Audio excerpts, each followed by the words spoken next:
As everyone knows, movie tie-in games are dreadful, at least most of the time.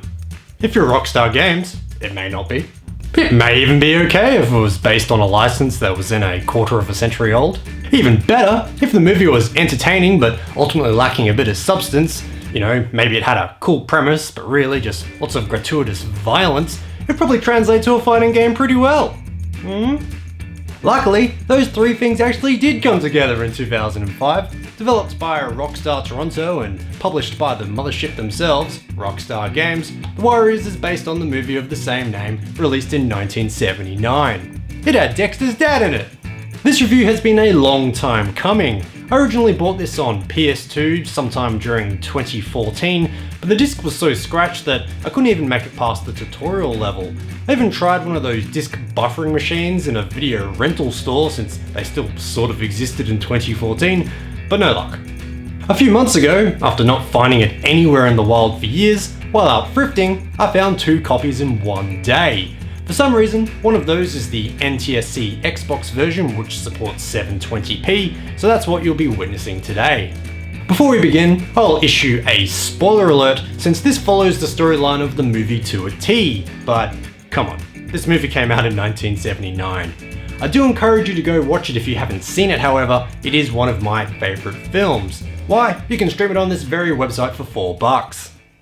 You never know what you run into out there. We're wearing our colors, you can't hide. If you're a dork and haven't seen the movie, The Warriors follows the exploits of a Coney Island gang of the very same name. In this somewhat dystopian version of New York, although I can't speak from experience about street violence in the 1970s, the gang world is centered around a Manhattan-based gang called the Riffs. This is led by a revolutionary named Cyrus, whose grand plan is to unify all the gangs so they'll have complete control of the city. Or, as he so elegantly phrases it, "We got the streets, suckers! Can you dig it?" Okay, enough of the terrible enactments from my end.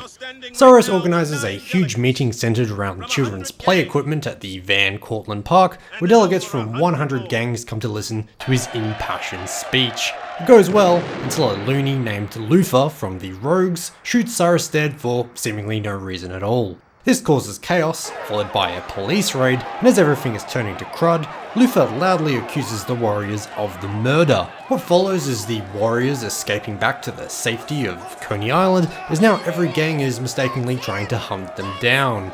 What was lost to me while watching, as I've never been to New York, is just how far away Coney Island is from the Bronx.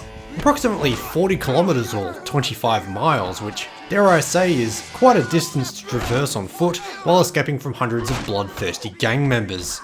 Regardless, this version of the Warriors is actually set 3 months before the events of the film and explores various stories within the Warriors universe, with each mission focusing on a different opposing gang.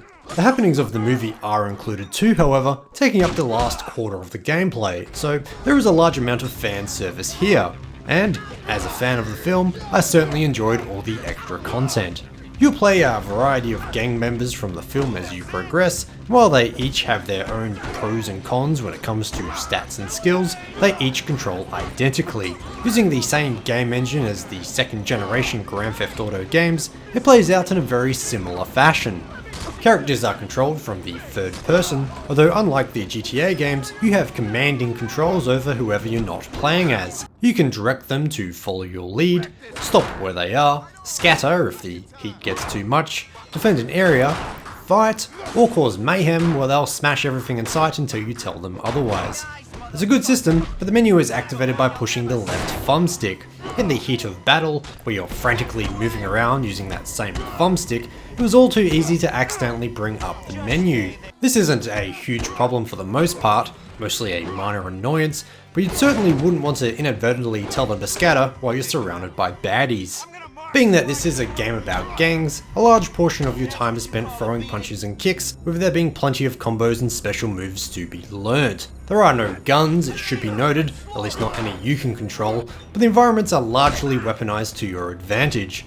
As well as knives, you can pick up just about any old junk off the ground, be it pieces of debris, junk, or even meat in one instance. For example, empty beer bottles litter the landscape instead of being responsibly recycled. It was the late 70s after all, and these can be smashed over someone's head with the broken shards used to stab out any remaining life. Yeah, did I mention that this is a particularly violent game? The dated, almost cartoony graphics take the edge off it in modern times, but I'm sure this would have created a stir back in the day, just like the movie did back in its own time.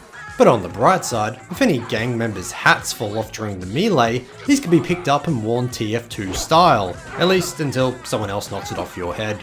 Fun times. It's not just brawling, however, as there are plenty of things to get up to in these semi-open world environments. There are light platforming elements to get around, like climbing of fences, barging through weak walls, and even jumping from rooftop to rooftop. There is an in-game currency as well, which can be used to buy spray cans for a tagging minigame, or flash, which I guess is some sort of naughty drug to replenish the health bar. This money is obtained by being a total scumbag. You can steal car stereos by smashing the window and undoing some screws, break and enters for various stores scattered around the environment where you either smash your way in or pick the lock for another minigame which results in stealing straight cash or valuables, or if you're king of the douches, you can straight up mug NPCs, which I can tell you from personal experience is a delightful time to be the receiving end of. Annoyingly, the money resets every mission, so this debauchery will be required each time you wish to buy drugs. Not like you can run rampantly unchecked, however, as the Popo are on the beat and will attempt to beat down and arrest you.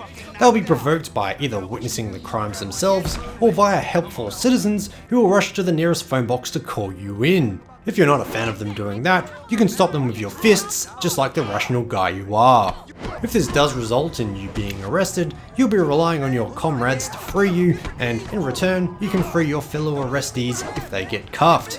If they're too far away though, you'll be screwed, and it will be mission over. I'd recommend running away and hiding rather than continuously fighting a never-ending stream of cops if you do escape the cuffs, however, and that's achieved by hiding in dark spots scattered around the maps. There will then be a cooldown period, like in GTA, and after the cops give up their search, it's back to the hustling. While most of the missions involve going somewhere and getting into a punch-up, there is a surprising amount of variety to ease the carpal tunnel. Firstly, there are stealth missions which I honestly could have done without. These are heavy on the dark hiding zones, but I never really nailed the stealth attacks as they were quite twitchy. Generally, it was quicker just to simply brawl your way through as per normal, but the game does force it on you on several occasions. Otherwise, there are the classic follow style missions where you keep your distance and chase sequences where you either chase someone or get chased yourself. Those sequences are smattered with quick time events, but hold your groan as it's not really that bad. They're quick enough that they don't really become a drag, and they're quite easy enough anyway. Just a tool to shake up the gameplay at certain points really, which can't be faulted. At some points, there are boss fights too.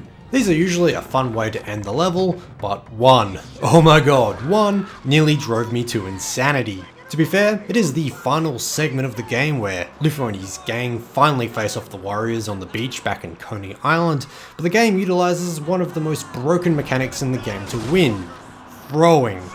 You see, Luffy, King Dingleberry, has himself a gun and is firing off shots before retreating behind a fence to reload. You've already had fisticuffs just beforehand, so instead of running up to him and smacking it out of his stupid hands, you must take cover behind pieces of wood that eventually get shot away, and lob beer bottles at him in the crucial seconds between him coming out of cover and attempting to waste you. First up, aiming a bottle is slow and clunky as it is, but you're also relying on the game to auto-lock for the throw to make contact. The game is very precious about where an aim will translate into an auto-lock, so if that doesn't happen, the throw will be wasted and miss, even though the bottle seemingly gets thrown right at him. Worse still, there is only a limited number of bottles scattered around and the cover doesn't last too many shots, so if you don't get him early on, you're screwed. Suffice to say, I was not a very pleasant person to be around while playing this level, and once you do finally get him, you're rewarded by playing as the Riffs during the credits as they arrive, now armed with the knowledge that it was him who shot their leader, and you get to beat the ever-loving crap out of them. Revenge at its sweetest. In between missions, you'll have free roam of Coney Island around the clubhouse where there are plenty of activities to amuse yourself. You can work out GTA style to increase your stamina and talk to your buddies, or you can complete side missions around the Coney area that will unlock cool loot like brass knuckles. There are also flashback missions that explore how each member got involved in the gang, which is a nice additional extension of the movie's lore. As a bonus, when you complete the main campaign, an extra rumble mode will be enabled where you can play a Final Fight styled arcade game. It's a nice little reward, especially after that horrendous boss fight with Luthor. The graphics will be very familiar if you've played any of the Grand Theft Autos on the 6th generation of consoles, which, while distinctive, aren't exactly stunning. I don't think this would have even looked modern in 2005, if being honest. While detailed, the environments are very dark and murky, making it hard to see what you're doing. I'd suggest cranking the brightness up.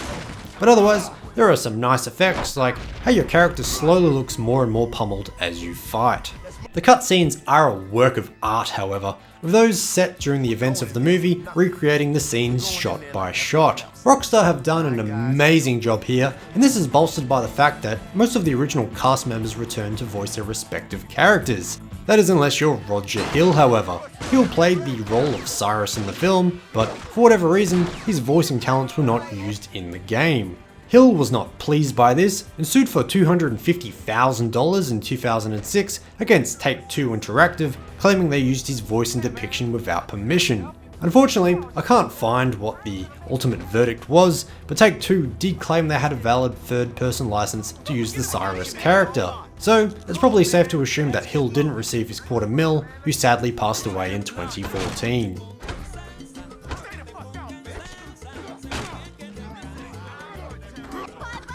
Otherwise, the voice acting is fantastic, considering that dudes who were probably in their 50s at that point were voicing their younger 20-something-year-old selves.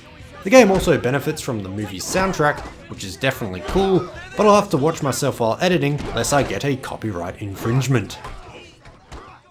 The Warriors is hands down the best movie tie-in game that I've ever played.